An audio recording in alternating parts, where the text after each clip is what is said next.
Oi, prazer. Meu nome é André Barros, eu tenho 17 anos e sou absolutamente apaixonado por física. Eu nasci em Salvador, Bahia, mas moro em São Paulo e estudo na Escola Física Brasileira. Esse é o vídeo que apresenta o meu projeto, cujo título é Investigação sobre a variação do coeficiente de restituição da borracha de acordo com a sua temperatura. Então vamos lá para a introdução?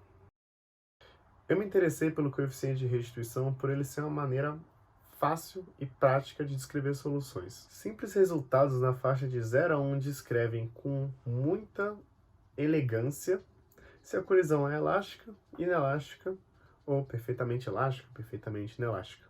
Eu achei isso muito interessante e decidi relacionar esse tema com a temperatura de uma borracha que estivesse sofrendo uma colisão para investigar qual que seria o efeito da temperatura nisso e tentar explicá-la a nível molecular. Quando eu me aprofundei, eu percebi que isso poderia vir essencial para prever o comportamento da borracha a diferentes temperaturas. Por exemplo, para prever o comportamento de uma borracha quando utilizada em um processo industrial, ou seja, sujeito a constantes colisões, quando exposto a uma ampla faixa de temperaturas. O coeficiente de restituição ele é definido como a razão entre as velocidades relativas de dois corpos em uma colisão. Ou seja, para a situação idealizada por mim, em uma colisão vertical, ele ficaria assim como vocês estão vendo na tela. O coeficiente de restituição ele seria a razão entre U, que é a velocidade da bola depois da colisão com o chão, e V, que é a velocidade da bola antes da colisão com o chão. Isto é, supondo que o chão tem a velocidade nula. Eu idealizei esse cálculo para uma colisão vertical, ou seja, como vocês veem agora na tela, a bolinha vem reta para o chão e sobe reta do chão. No entanto, existe outra forma de expressar o coeficiente de restituição, que é, como o cálculo rápido mostra, o coeficiente de restituição pode ser expressado através da raiz quadrada da divisão entre a altura que a bolinha chega depois de quicar e a altura que a bolinha foi solta.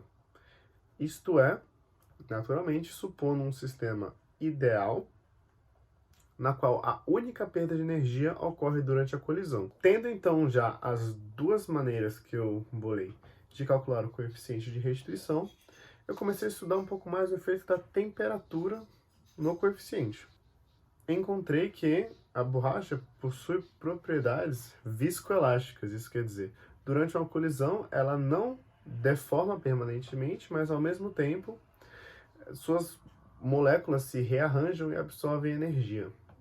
Ou seja, fazendo um link com a temperatura, moléculas mais livres por causa da temperatura, que têm energia cinética maior, devem poder se deslizar mais umas entre as outras e, por atrito interno, dissipar mais energia. Isso culminaria numa queda do valor do coeficiente de restituição. Considerando as propriedades viscoelásticas, a viscosidade diminui com a temperatura, mas ao mesmo tempo, um maior grau de deformação é permitido, resultando em mais atrito interno. Com isso, cheguei à minha hipótese. Conforme a temperatura da bola aumenta, seu coeficiente de restituição diminui. Ademais, essa hipótese complementa minha pergunta investigativa, que é como a temperatura de uma bolinha afeta seu coeficiente de restituição. Meu objetivo na pesquisa, então, é determinar como a temperatura de uma bolinha muda o quanto ela quica.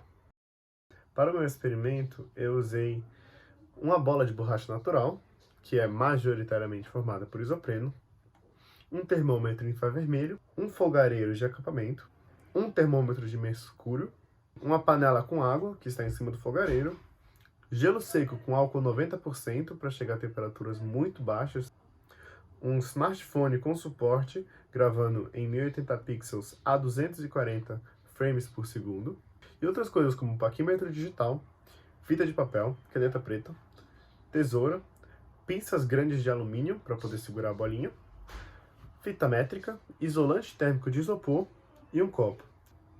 Além disso, eu usei o programa de videoanálise Tracker para poder analisar os vídeos que eu gravei uma vez que eu soltei a bolinha.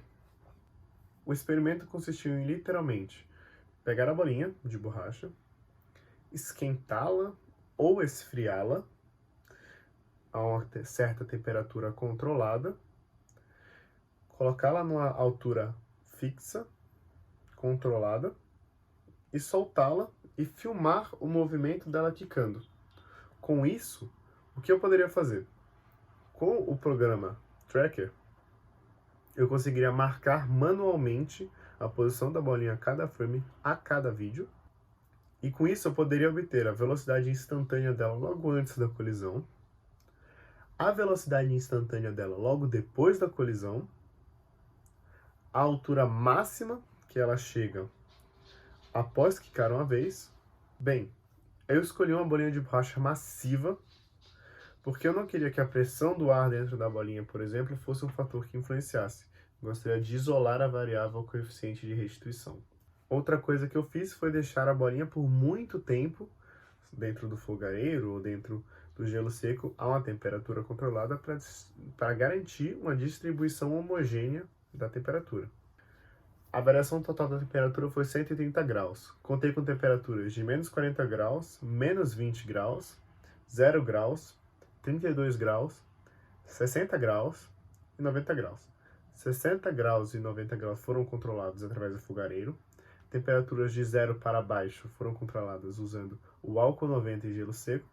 E 32 graus era a temperatura ambiente no dia que eu fiz o teste. Outra coisa foi que os vídeos foram feitos em câmera lenta, para poder assegurar que a imagem fosse mais nítida, ou seja, mais fácil de marcar, e que eu teria uma precisão maior dos frames na hora de analisar com o tracker em relação ao tempo.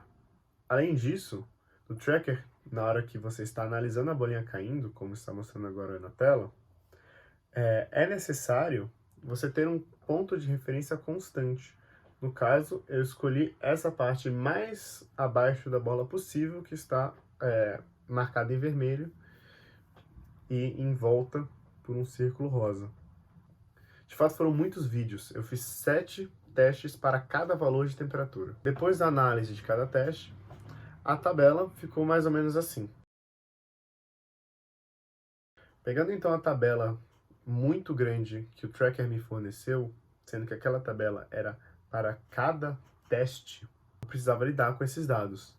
Com isso, eu escolhi dentro desses dados exatamente o valor que seria a velocidade antes da colisão e o valor que seria a velocidade depois da colisão, assim como a altura máxima que a bolinha chega. Com isso, para cada teste eu reuni eles em uma tabela, e nessa tabela eu fiz o cálculo das médias destes valores, ou seja, a altura média atingida pela bolinha a uma temperatura de menos 40 graus. Com isso, eu montei essa tabela, que já estava um pouco menor comparada com as outras, que mostra para cada valor de temperatura a altura inicial média, a altura final média, a velocidade de entrada média e a velocidade de saída média de cada bolinha. Note que o que eu chamo de velocidade de entrada é a velocidade com que a bolinha chega no chão, e a velocidade de saída média é a velocidade da bolinha depois de quicar. Depois de considerar o erro inicial de cada equipamento que eu usei, inclusive o erro inicial incorrido pelo tracker, em termos de tempo e em termos de deslocamento, eu concluí que o melhor jeito de determinar o erro seria através do desvio padrão de cada teste, em relação à média, pois este é, de fato, o melhor jeito de determinar a incerteza em uma medida média. Com isso, esses erros que estão expostos na tabela são exatamente o desvio padrão das medidas. Com esses valores, eu pude aplicá-los nas fórmulas que eu tinha e cheguei a um valor, a uma tabela final, que mostra a temperatura e coeficiente de restituição calculados dos dois jeitos, como mostra agora na tela. Bem, começando pela finalidade secundária da minha pesquisa, que seria determinar qual forma seria mais efetiva dentre as duas equações propostas para calcular o coeficiente de restituição, eu usei os dois valores, as duas linhas da tabela, para formar este gráfico que agora está mostrado aí na tela. Como é possível ver, os valores foram muito similares uns aos outros. E, de fato, é possível afirmar que os dois métodos concordam, pois as barras de erro entre eles se intersectam em praticamente todas as medidas de temperatura. Por isso, eu decidi escolher o método das alturas como mais efetivo, justamente pelo fato dele concordar com o método das velocidades, mas ter um desvio padrão muito menor entre suas medidas, ou seja, tem uma incerteza muito menor. Isso pode inclusive ser justificado, pois a medida de tempo do tracker é comprometida pela própria incerteza entre frames. Além de que, a marcação de espaço no tracker em relação ao tempo que é usada para determinar a velocidade pode ter sido comprometida por erros humanos, pois eu marquei manualmente a bolinha em todos os vídeos.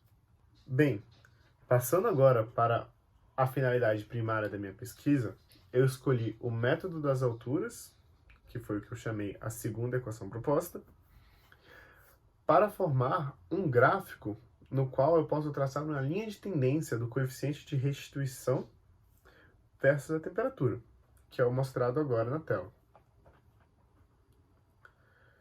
Bem, como é possível ver, existe uma temperatura para a qual o coeficiente de restituição atinge o máximo. E tanto para temperaturas menores quanto para temperaturas maiores, este valor cai. Usando a equação da linha de tendência, é possível derivá-la e usá-la para encontrar exatamente o valor do máximo, ou seja, determinar exatamente qual é essa temperatura. Usando a derivada igualando a zero, é possível chegar à conclusão que a temperatura óptima seria em torno de 34 graus Celsius. Com isso, eu posso concluir que a minha hipótese inicial estava parcialmente correta, pois, pelos fatores pelo qual eu justifiquei a minha hipótese, o coeficiente de restituição realmente diminui com a temperatura. No entanto, eu falhei em reconhecer que os coeficientes de restituição para uma temperatura mais baixa também baixariam. O fato é que, quando a temperatura diminui, existe uma diminuição entre o volume livre entre as cadeias poliméricas que formam a borracha. Isso compromete a capacidade de deformação da bola. Por um lado, isso diminui o atrito interno, pois as moléculas irão se reorganizar e deslizar entre si menos. Mas, por outro, isso dificulta a transformação da energia cinética antes da colisão em energia potencial elástica durante a colisão e depois a transferência, mais uma vez, para a energia cinética. Isso aumenta muito a perda de energia por fatores, por exemplo, por causa do som, pois a energia cinética da bolinha antes da colisão não poderá ser realmente transferida mais uma vez para a cinética. O efeito disso é que a energia cinética da bolinha depois da colisão começa a diminuir também, pois ela já não é transferida de uma maneira tão eficiente. Como resultado, o coeficiente de restituição também diminui. É possível notar que o que ocorre é de fato uma troca. Enquanto a temperatura aumenta, a elasticidade aumenta, mas, ao mesmo tempo, os fatores dissipativos, como o atrito interno, também aumentam. Isso faz com que a coeficiente de restituição diminua. No entanto, a temperaturas muito baixas, a baixa elasticidade da bolinha compromete, de fato, a conservação da energia, a transferência da energia cinética em potencial elástico e cinética. Por ser uma característica tão importante do material, é realmente essencial que o coeficiente de restituição seja estudado antes que esses materiais possam ser colocados na engenharia. Outro exemplo também seria a adaptação de materiais de acordo com o clima. Por exemplo, se uma pessoa viaja do Brasil até o extremo sul da Argentina, onde é muito frio, usando um carro que tenha parte dos seus amortecedores de borracha, estudar o coeficiente de restituição da borracha que compõe esses amortecedores pode determinar se essa pessoa vai precisar trocar os amortecedores do seu carro ou não, conforme a temperatura ambiente vai abaixando. Seria útil também, por exemplo, quando projetando uma sonda ou um satélite que vai entrar em voo e vai pousar mais de uma vez. Pousando mais de uma vez em lugares com temperaturas diferentes e com seus amortecedores sendo feitos de borracha. A variação do coeficiente de restituição tem que ser prevista para esses dois climas diferentes. Com isso, eu agradeço vocês e finalizo meu vídeo.